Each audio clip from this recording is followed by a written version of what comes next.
And welcome back to Public Affairs on Peach. This morning we are talking all things coffee. Right now we're in the kitchen with Amanda Lindley and Bart Newman. Thank you so much. This is really great. We're with Thrive Farmers here. We're enjoying our coffee. Hope you are as well. And we have a little bit of a demonstration.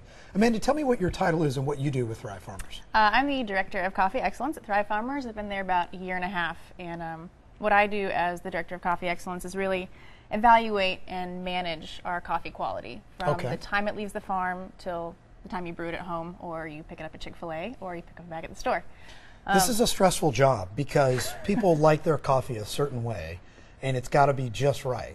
So Absolutely. I'm sure you have a lot of pressure on you there. Oh, it's not too bad. It's not a bad gig. I get to taste coffee all day long. Well, so, that's great. Yeah. That's great. So do you like caffeine in your coffee, or are you? Oh, absolutely. Okay, so you're wired. I mean, you're ready to go. Yeah. So if you're ready ready to go, let's go. Tell me what we're going to do here.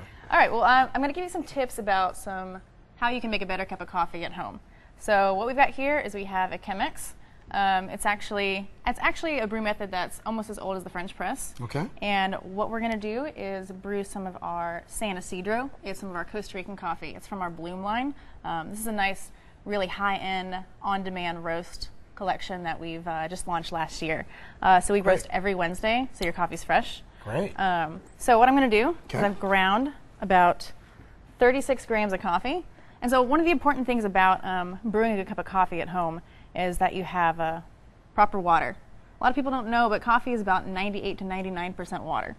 So in order to have a really good cup of coffee at home, you want to start with good quality water. Okay. So if your water tastes bad when it's going in, guess what? Your cup of coffee is going to taste bad. So, I mean, are you saying that it would be better if they had a filter or something like that? Exactly. Okay. So filtered water, spring water, really great for high quality coffee.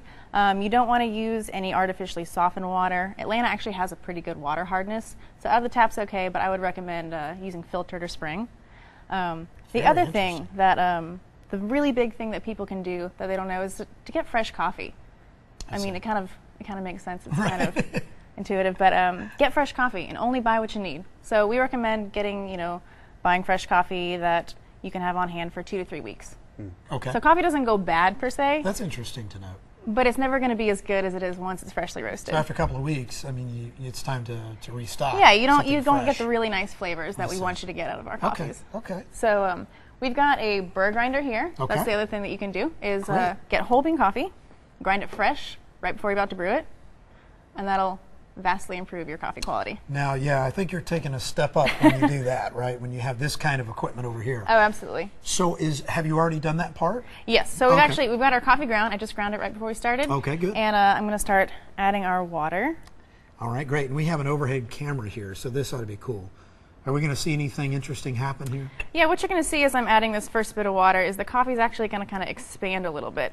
Coffee's degassing. You're going to get a lot of aromatics coming out of that. So if you want to even stick your nose in there, you can see how it's kind of puffing up. I see that. And right now we're getting just a lot of the really essences of that coffee coming out. And you gave me a cup of coffee prior to this. Am I drinking the finished product of what you are actually drinking another one of our Bloom products. It's great. It's our really Hamilton Reserve. It's a great coffee from Brazil. I picked that coffee so you can kind of have it in contrast with this coffee, so we can kind of compare and contrast the two. This is great. So that one's going to be in the French press. That Brazilian coffee is going to be a little bit heavier bodied. It's going to have some nice chocolate notes, and it's also going to have a nice kind of tropical fruit subtlety. Do you ever find a favorite coffee, or do you love it all and the differences? I do love it all. Okay.